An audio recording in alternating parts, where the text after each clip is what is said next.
Welcome. Good to see you again. It's been at least 2 or 3 hours since barbecue at lunch, right? Tonight, I'm very pleased to welcome back to FAU one of our alums. She currently serves in a very interesting role for me. I don't sometimes think about some of the things we take for granted as infrastructure in our economy, but Clara Bennett is the director of the Boca Raton Airport Authority. And here she leads a team of professionals in executing the whole business, operations, marketing, and development programs at the Boca Raton Airport, right across campus here. The airport has an economic impact of more than $170 million here on our local economy each year. Now, Clara has more than 26 years of experience as an airport executive. Prior to taking over and running the Boca Raton Airport, she ran the Fort Lauderdale Executive Airport. And that includes not only the operation and administration of the Executive Airport, but the 200-acre airport industrial park, the downtown helistop, and the foreign trade zone. She's a licensed pilot and holds a Bachelor of Science degree from Florida Institute of Technology, and she earned her executive MBA right here at FAU. She has been recognized as a leader in her industry, having served as the president of the Florida Airports Council. She currently serves on the board of the Boca Raton Chamber of Commerce, the U.S. Contract Tower Policy Board, and the board of directors of the National Air Transportation Association. And last year, she became the first woman inducted into the Florida Aviation Business Association Hall of Fame. So please join me in welcoming Clara Bennett. Thanks, Clara. Glad you're here.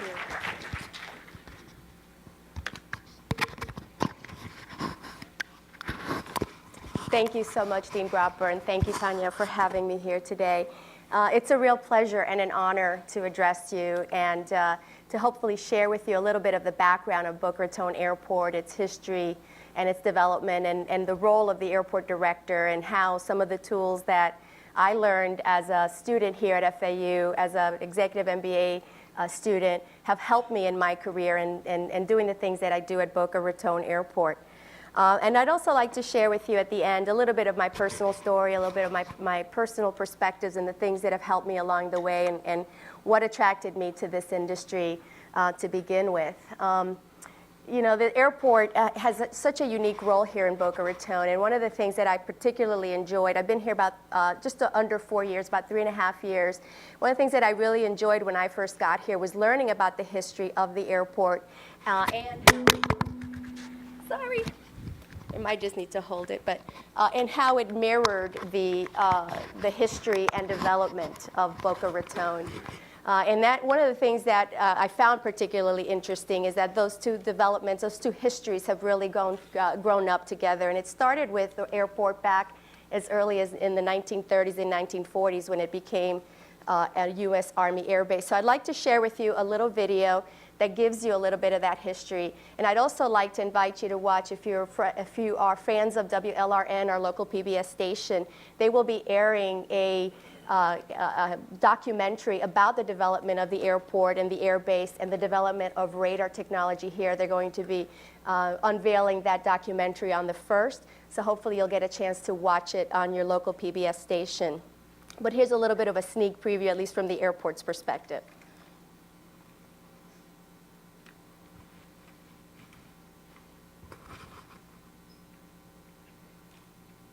Ladies and gentlemen, welcome to 1936, a year filled with many amazing firsts. In this year, the Baseball Hall of Fame included its first members. NBC aired the first televised variety show, and Boca Raton opened its first and only airport, a WPA, Work Progress Administration project obtained through the efforts of Clarence Henry Geist, former owner of the Boca Raton Resort and Club. In 1941, America entered the Second World War, spurring a rapid expansion of the Army Air Corps. In need of strategically placed Army Air Force bases, the Army Air Corps zeroed in on South Florida, established 3 bases throughout Palm Beach and Dade counties. Boca's mild climate, coastal location, flat terrain, and available land for expansion made the airport an ideal site for an Army base. The Japanese-American farming community, known as the Yamato Colony, once inhabited the land next to the airport. but after much of the community dispersed in the early 1900s, the land was made available to house the Boca Raton Army Airfield.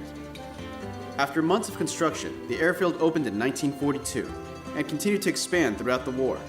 At its peak, the base encompassed about 800 buildings on 5,860 acres, stretching from Dixie Highway to Military Trail, and Yamato Road to Palmetto Park Road. It took over $9 million and 3,500 construction workers to build the base, which served over 16,000 troops a year and employed around 1,200 civilians. Though the airfield operated as a base for Air Sea Patrol and a way station for planes being ferried to Europe, its primary mission was much more unique. The airfield served as the training base where all Army Air Force flight crews learned to use radar, a then brand new technology.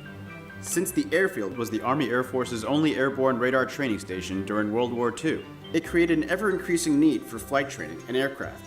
By 1945, 100 planes were regularly assigned to the airfield, including medium bombers like the Boeing B-17 and the larger, faster B-29. After the war, American and Allied troops continued to train at the Boca Raton Airfield, but the numbers consistently declined until 1947, when the Army Air Corps decided to transfer operations to Keesler Army Airfield in Mississippi.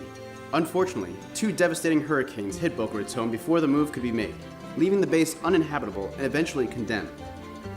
On December 29, 1948, the tide turned for the Boca Raton Airport when it was transferred from the United States of America to the town of Boca Raton, with a provision that it be used for the benefit of the public.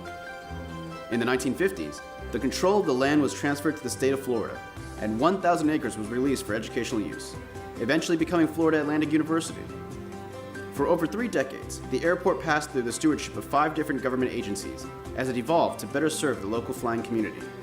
In 1983, the Boca Raton Airport Authority was enacted by the state legislature to control the airport, cultivating into a premier general aviation facility and valued community partner that it is today. Under the authority's leadership, the airport opened its first air traffic control tower in the year 2000.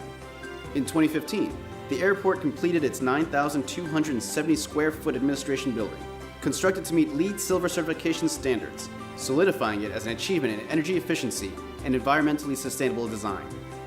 By early 2017, the airport is set to open a Customs and Border Protection facility, enabling international flights to fly directly into Boca Raton Airport. Today, the airport boasts over 50,000 annual operations, 125 T-hangars, nearly 300 based aircrafts, and 2 full-service fixed-based operators, serving the corporate, recreational, and flight training needs of the community. While the airport's past is storied and its history is rich, it pales in comparison to the future we're building together. Boca Raton Airport, helping our community soar. So as you can see, the history of the airport and the development of the airport, as I said, not only mirrors that of the city of Boca Raton, but I'm particularly proud that it also mirrors the development of Florida Atlantic University. In fact, the property that where we sit today as a university used to be, as you saw from the video, part of the airport, and before that, part of the original Army Air Base. Although we sure wish we had some of that property back for airport uses, right, Dean? But you know, so far, I think the partnership has gone very well, and both the university and the Boca Raton Airport, I think, are important assets that help to create the unique identity of Boca Raton and to help attract development and attract the quality of life that I think people have come accustomed to with Boca Raton. So you saw a little bit of the history and development of the airport, and there was not, like general aviation in general, commercial aviation, there was not a whole lot that was going on at the airport in the 50s and into the 60s and even into the 70s, but it really, the tide turned rather significantly for the airport in the early 1980s. And you think about what was happening in South Florida, what was happening in aviation with airline deregulation and other things, that's really when the industry started to unfold and development in South Florida really started to take hold, creating a demand for this type of flying, what we call general aviation, which is defined as all types of flying with the exception of the airlines and the military. So it was that action by the state legislature to create the Boca Raton Airport Authority in 1983 that really helped to focus the development of the airport and to turn it into the asset that it is today.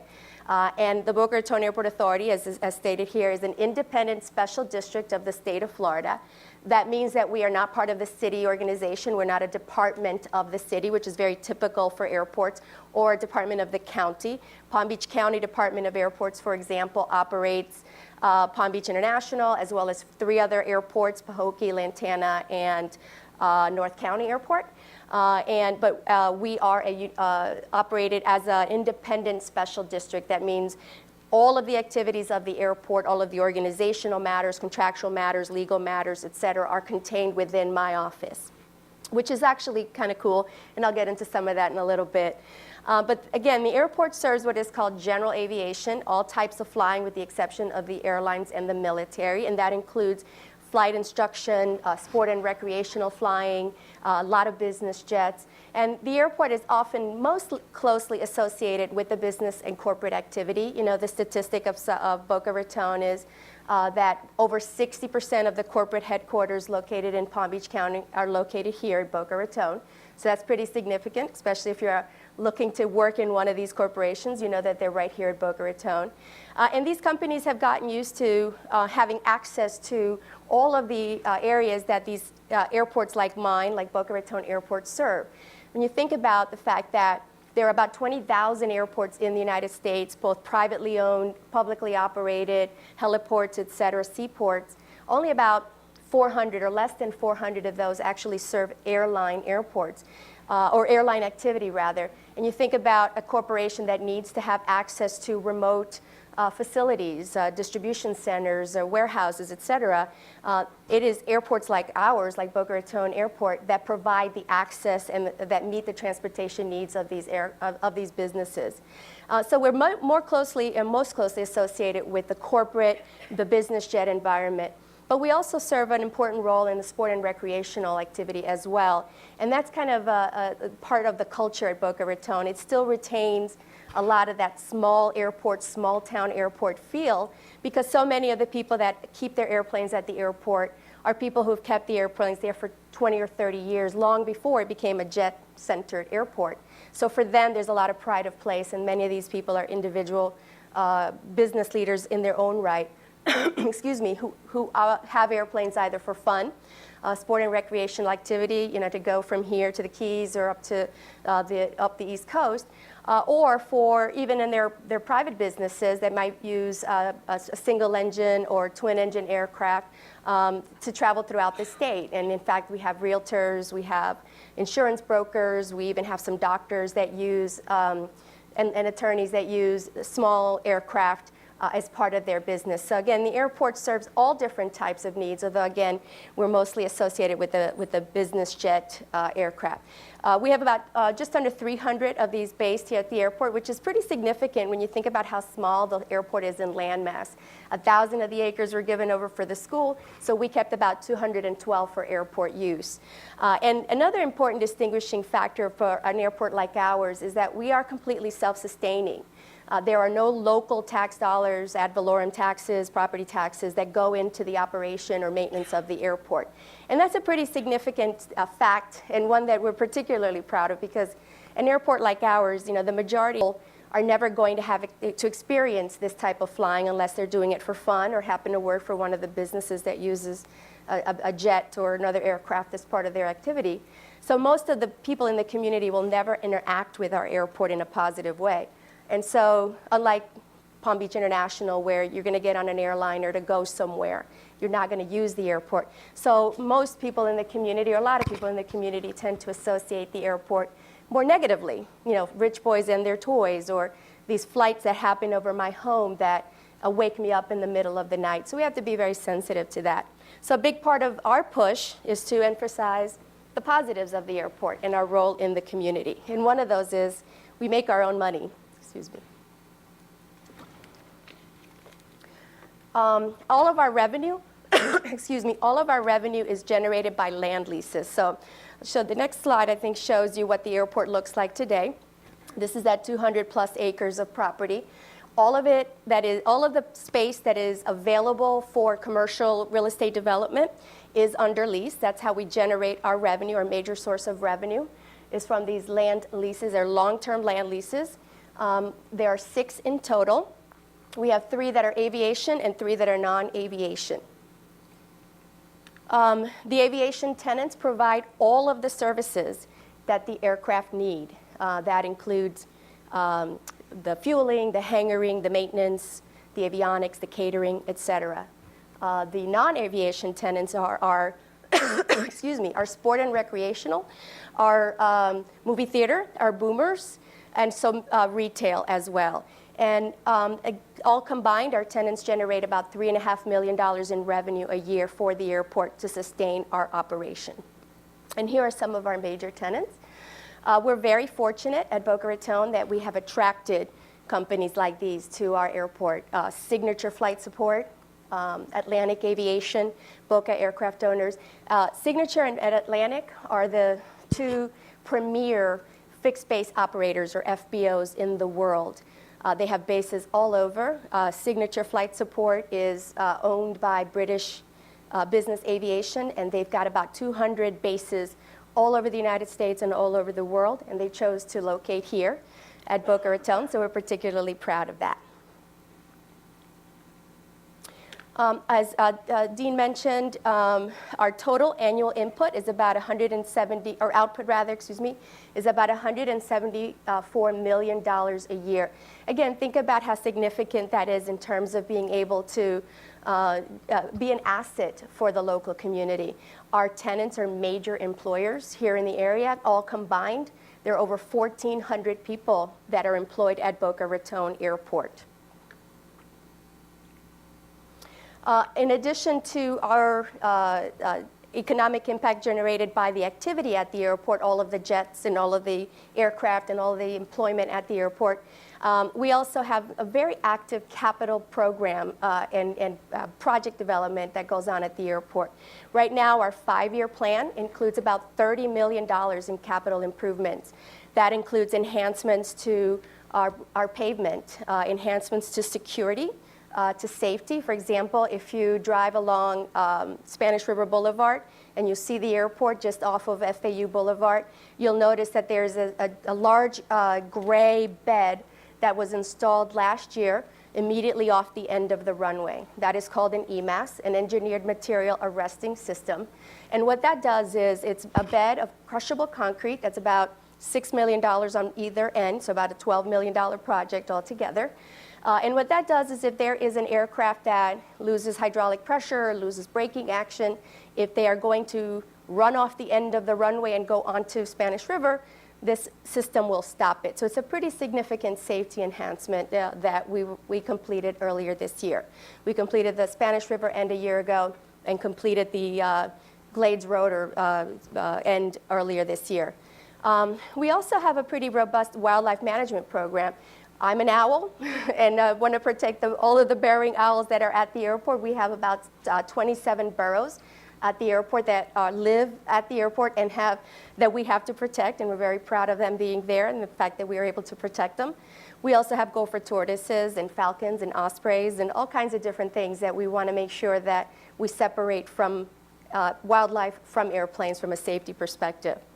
Another important project that we're very proud of, and I'm very proud of having a lot of support from our Airport Authority Board on, is our corporate identity and community engagement program.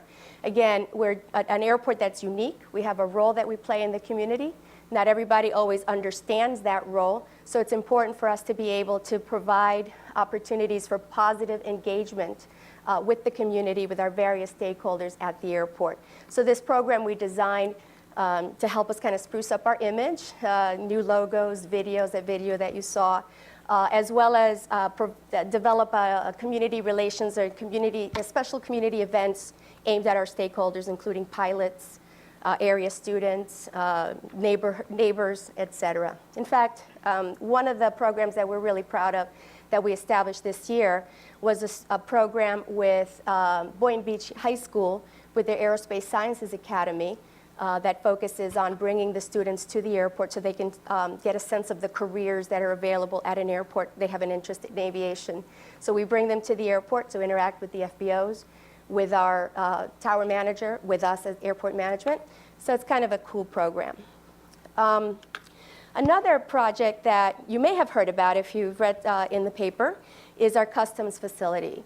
And this was a very unique program, and I think excuse me, I think actually it encapsulates, some of the issues that we deal with as airport directors in the way that we had to approach this particular project and the demand for this project and mitigating some of the issues. This project involved a tremendous amount of analysis by the airport authority. You would think, why do you need to why can't you just build a customs building if you want it at your airport? And if you are deciding to build it, what are the factors that go into building it? Well, at an airport like ours, again, the demand exists for these kinds of services, but there isn't always the support for these kinds of facilities and services. So the role of the airport director is to analyze the demand, analyze the feasibility of that project, and then determine what kind of recommendation works best for the policymaking board, our airport authority board, and for the users of the airport, but also understanding what the concerns are out in the community. So what the airport authority did, we took our time, we developed a feasibility study that looked at, again, what is the demand for a facility here? There are lots of other airports in South Florida that have customs service. So why would we need to add another one here at Boca Raton? And if so, if there is demand, what is it going to cost to construct? What are the costs to operate it? And where are you going to put it at an airport that is landlocked and constrained like Boca Raton? So all of those issues had to be factored in. And in addition, we had the concerns of the community. So once the airport authority understood that, yes, there was demand, worked with our tenants to identify a location, including renegotiating our leases to be able to get the space to build the facility. We then had to go deal with the concerns that were raised by our neighbors. There were a lot of people who were very concerned that having a customs facility for international arrivals to clear at Boca Raton would mean that we would be akin to Miami International. They were concerned about the nature of the airport, the character of the airport, and the role of the airport in the community changing dramatically and having negative impacts on the neighborhoods. So it's really important for us to listen to those concerns. As much as one group of people really, really wanted customs to happen, there were concerns in the neighborhoods that had to be addressed and had to be addressed carefully in order for us to not lose the support for the project.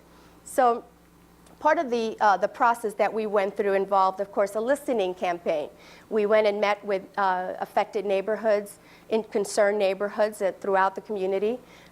We established put together a lot of information, such as frequently asked questions and fact sheets about the amount of activity that was expected as a result of the facility coming to Boca Raton. We posted a lot of information on our website. We established a phone number for people to call with questions directly that we could answer directly. And one of the concerns that we heard that was not unique to Boca Raton was the environmental concern. People, especially in urban areas such as this, will see black stuff that accumulates on their rooftops. And if you look up and you see airplanes flying over your home, I think it's a very easy conclusion to make that that's the result of an airplane flying over your house. That's why the roof is black. This was something I had dealt with at Fort Lauderdale Executive Airport. I knew the answer to the question, but in order for the issue to be properly handled and addressed with the community, we did a very comprehensive analysis of it on behalf of the neighborhoods. We actually worked with each of the homeowners that were represented by the group that wanted to have the sampling done.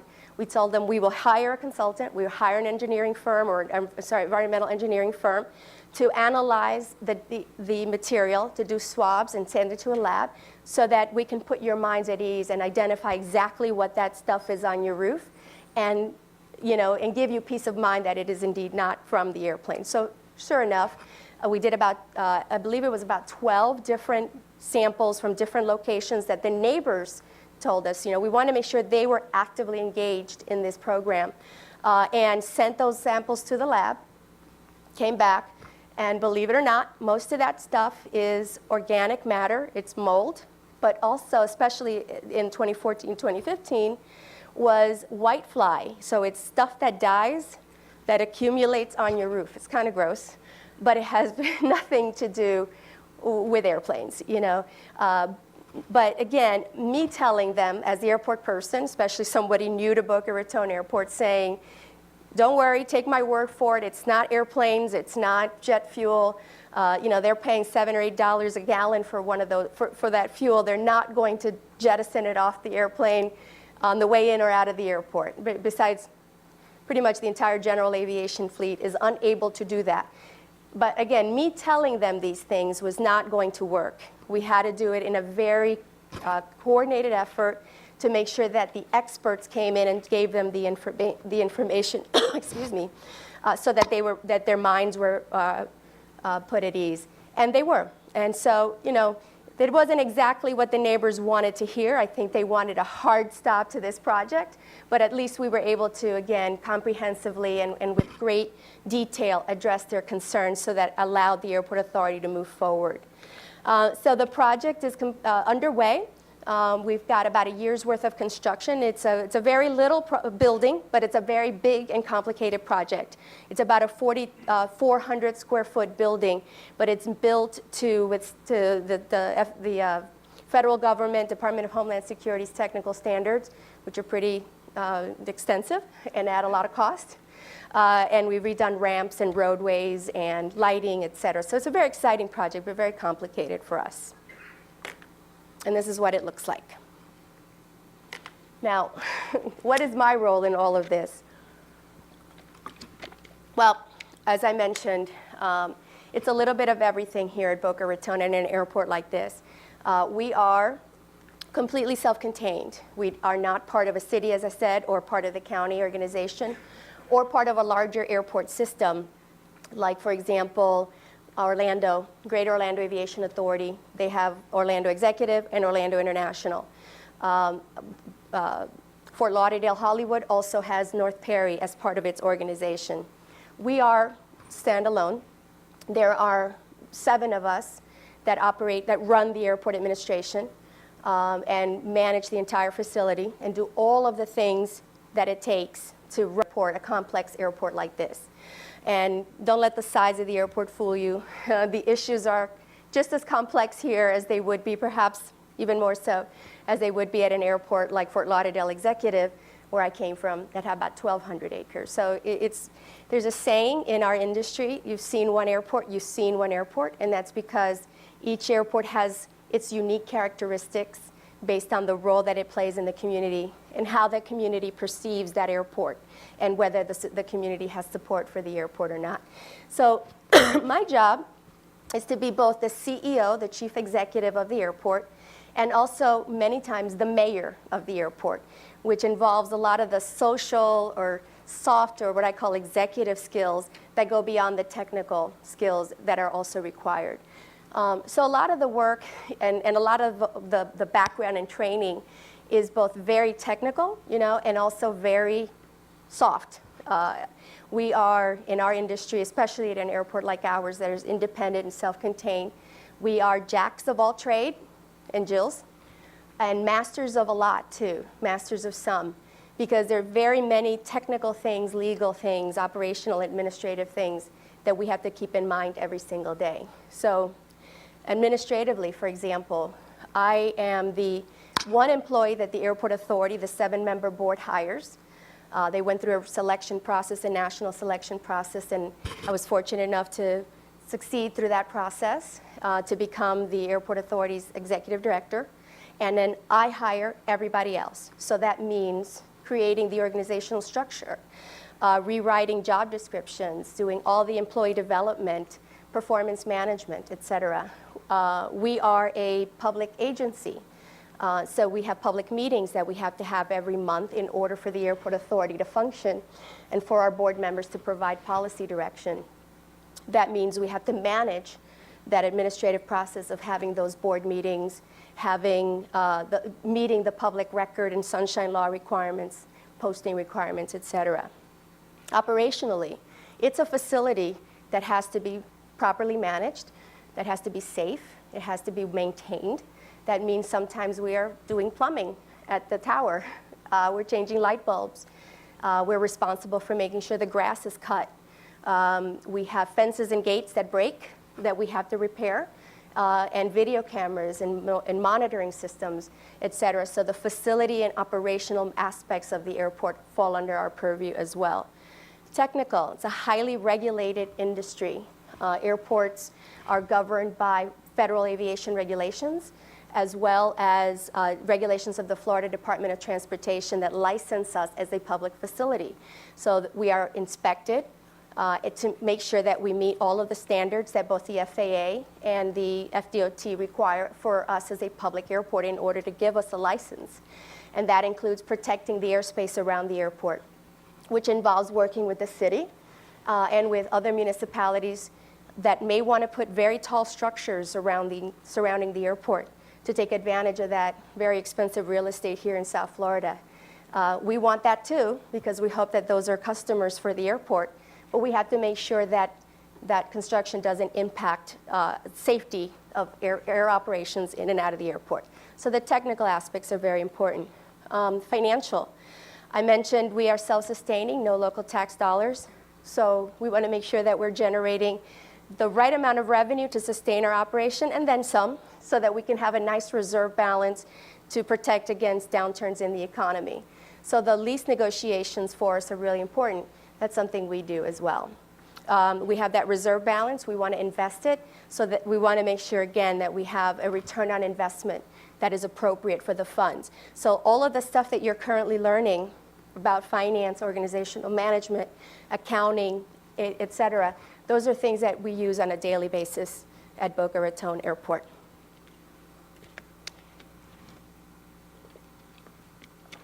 And then I get to be the mayor of the Boca Raton Airport as well. And that's where, again, some of the experience comes in, but also the ability to interact with people and engage people in what can sometimes be very sensitive and divisive issues. We have to balance the needs of the aviation community, and sometimes the jet community versus the piston or the propeller community, the small guy versus the big guy. We have to balance those needs, and we have to balance the needs of the local community as well. I mentioned the customs project. That certainly involved social, environmental, some legal, because we've always going to be threatened with a lawsuit, right? Technical. So all of those areas had to be incorporated into the analysis of that project, and those are skills that we draw upon every single day. Now, my personal perspective. The dean mentioned that I started out, my undergraduate degree is in aviation management, rather, with flight. I'm not originally from this country, and so when I was young, my brother and I, my family, traveled a lot back home to visit family. And I just loved being at the airport. I'm a geek by nature, so it's just very easy for me to just really, I really just enjoyed being in the airport and watching stuff happen. It's like a little city. It's a microcosm of a city, being in an airport. And I also love being in the airplane and interacting with the flight attendants and getting the little wings that they give you and just the way people treat little kids on airplanes. And so we just traveled a lot, and I just fell in love with it. And so when it was time for me to decide on a career path and what to do with my life, I thought I'd wanted to be in the industry. And so I came to Florida because Florida is the #1 state for flight training in the United States. It is, we have one of the highest concentrations of the general aviation fleet aircraft here in Florida. We are the 3rd biggest state for commercial traffic here in Florida, so it's a huge aviation state. And I mentioned that we're governed or regulated by Florida Department of Transportation. We're also heavily supported by the Florida Department of Transportation. Florida invests very heavily in its airport. So a lot of the projects that we do, including customs, are able to be done because of grant funding that we get from the state. And that makes Florida very unique. Other states look at Florida and envy us when it comes to our grant program because they don't have a source of revenue to support their airports the way Florida does. which means that Florida has a burgeoning and blossoming aviation industry.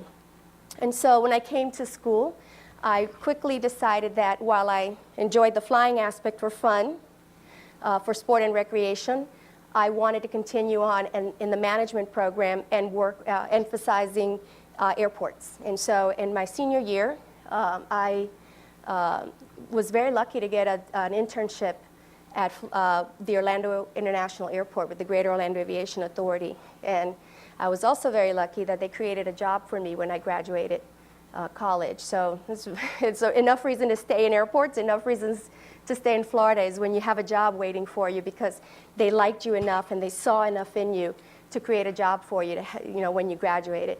So I was at the airport for about 3 years, and the work that I did at the airport and my entry-level position really positioned me, I think, to understand kind of how the airport fits in the community.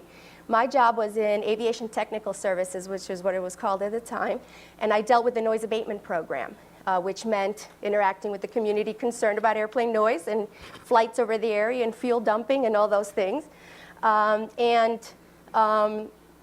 We developed, and so addressing those concerns and implementing a noise monitoring system. So again, the technical aspect of it, the community aspect and social aspect of it, and also we were involved in airspace protection. So very technical, but what I think that position gave me was was the ability, the opportunity to work with other people and understand issues from their point of view. So it wasn't just about the airport is here, we were here first, and so too bad. It was having empathy for people who have to be impacted negatively by an industry that you love and you're committed to, and that's providing a livelihood for you and your family. So you're able to, again, deal with people at a human level and strive to be a good neighbor and addressing those concerns. So at Fort Lauderdale Executive, what drew me here, that was my second job out of college, was the opportunity to go from a very large organization where I was more of a functional expert and more of a specialist, to an airport where I could be involved in a variety of different things. And so I was very fortunate to have a mentor who gave me the opportunity to learn just about everything I wanted to learn, that regardless of whether it was in my job description or not, at the airport. And he gave me the opportunity to experience every aspect of running the airport, which allowed me, when he retired, to take over as airport director, which was a great opportunity again. And so I look back on that, and I was there for 20 years at Fort Lauderdale, and I think, wow, that's a long time to be somewhere. And it is, but it didn't feel that way when I was there for me, because it was so exciting, and every year was a whole new airport. So I didn't have to leave to get new experience. It's sort of, the airport kind of changed under me every year. So new programs, new projects, new issues, new initiatives, which is what I enjoy doing. So I didn't have to go somewhere else to get some new experience. And then the opportunity here at Boca Raton gave me a chance to work directly with a policy-making board. The executive airport is run by the city of Fort Lauderdale, so within the hierarchy of the city, with the bureaucracy that comes with the city, which we weren't bothered with too much, but this gave me an opportunity to work directly with a policy-making board, establishing our strategic plan, turning that plan into measurable objectives, and implementing the plan. So I've been here 3.5 years. I've loved every minute of it. And I'd like to close with a video that hopefully shows you why we're such geeks about Boca Raton Airport.